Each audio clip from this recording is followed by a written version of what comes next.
मुझे सबसे पहले एक चीज़ बताइए कि ज़्यादातर लोग एलोपैथ प्रिपेयर करते हैं, उसका कारण है कि फास्ट इलाज होता है। आयुर्वेद को कहते हैं कि स्लो होता है ये, इसीलिए लोग प्रेफर भी नहीं करते और कोई गारंटी श्योरिटी टाइप नहीं होती है। ये सही है, बस सही बात है क्या? देखो, अगर जिंदगी को जीना है फिर तो आयुर्वेद, अगर जिंदगी को चलाना है, दौड़ाना है तो एलोपैथिक। क्या मतलब है इसका? मतलब उसमें क्या होता है कि आदमी कहता है कि मेरा बदन दर्द कर रहा है, मेरे को बुखार है, तो वो पैरासिटामोल खाता है तो काम पे चला जाता है। एक आदमी कहता है कि मेरे को बुखार है, मैंने इसने 3 दिन तो रहना ही रहना है, इसको मैं बर्दाश्त करूँगा, मैं गिलोय खाऊंगा, मैं तुलसी खाऊंगा, मैं हल्दी खाऊंगा, मैं इसके साथ इसको ऊपर हावी नहीं होने दूंगा, क्योंकि वो एक वायरस टाइप है, बॉडी से उसने अक्सर 3 दिन में चले जाना है। तो जैसे ये डेंगू डूंगू बुखार होते हैं, ये भी इनका एक टाइम होता है कि इसने 8 दिन में 7 दिन में जाना है। प्लेटलेट कितना डाउन हो जाता है, आदमी डरा हुआ हॉस्पिटल में भर्ती हो जाता है। लेकिन जब गिलोय वगैरह, तुलसी वगैरह, अदरक वगैरह, जिंजर वगैरह लेता है तो पेशेंट रिकवरी करता है। ठीक है।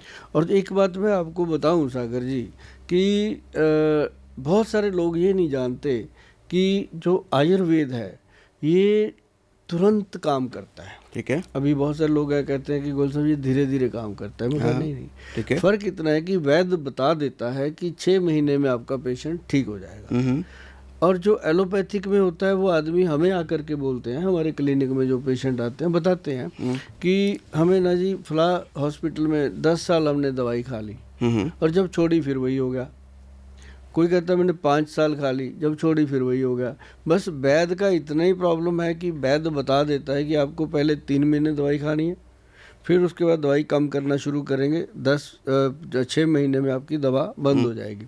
तो एलोपैथी में होता है कि दवा शुरू करते हैं, फिर हर 2-3 महीने में बढ़नी शुरू हो जाती हैं। पहले 1 गोली, फिर 2 गोली, फिर 10-10 गोली, तो उसके पावर बढ़ने चल गए। हाँ, तो आयुर्वेद में ये नहीं है। अब जैसे मान लो आप बात करो कि आजकल चल रहा है घुटनों का, कितना प्रॉब्लम, बहुत कॉमन है, कॉमन है। हाँ। और कहीं भी जाओ घुटने का ग्रीस खत्म हो गया, ऑपरेशन करवाओ और इलाज कुछ नहीं है, आखिरी मरते दम तक दवाई चलती रहती है, दवाई चलती रहेगी, या फिर उसको ऑपरेट करेंगे।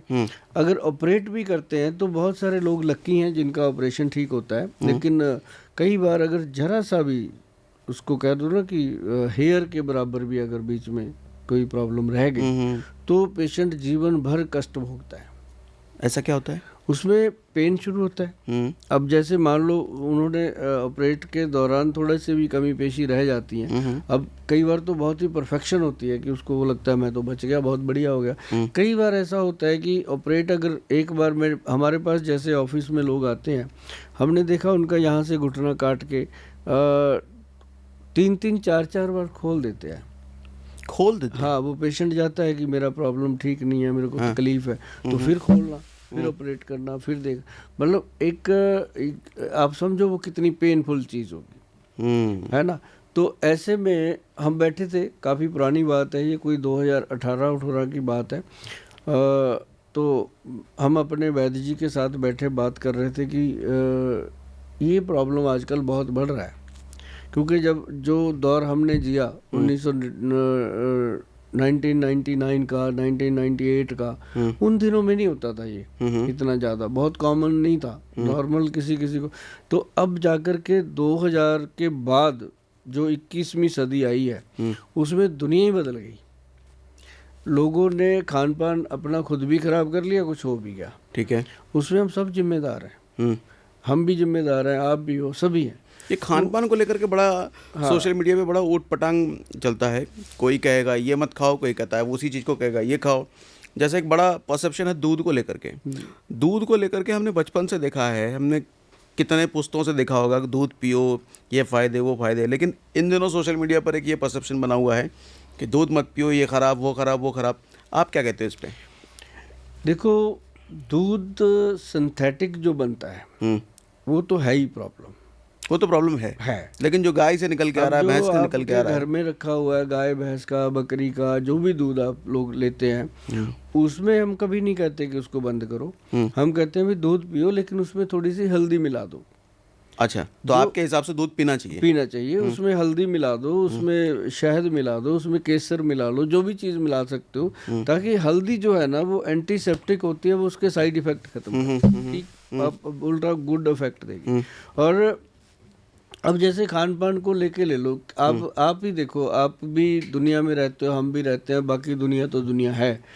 जितने मतलब कि ये जंक्शन खुले हैं जंक फूड के, और जितने बड़े बड़े ट्रक दौड़ रहे हैं कोल्ड ड्रिंक के सड़कों के ऊपर आप देखते हैं, और जितने ठेके खुल गए हैं दारू के, और उससे ज़्यादा बड़े बड़े फिर मल्टी स्पेशलिटी हॉस्पिटल भी बने हैं। ऐसा नहीं है, वो लोगों को वो नहीं दिख रहे कि जब 2000 से पहले ही लगा लो कि कहीं कहीं ठेका होता था।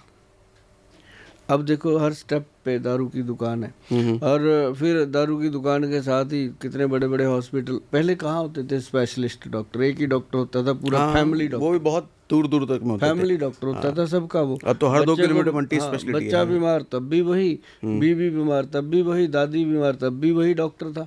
तो आज क्या हो गया? आज नाक का डॉक्टर अलग, आंख का अलग, कान का अलग, दांत का अलग, नाभि का अलग, बाकी नीचे के सिस्टम का अलग, हर चीज का डॉक्टर अलग। तो उससे क्या हुआ कि पेशेंट ने सबसे पहले तो अपने पार्ट्स को डिवाइड कर दिया कि मेरे नाक की जिम्मेदारी फलाने डॉक्टर की है।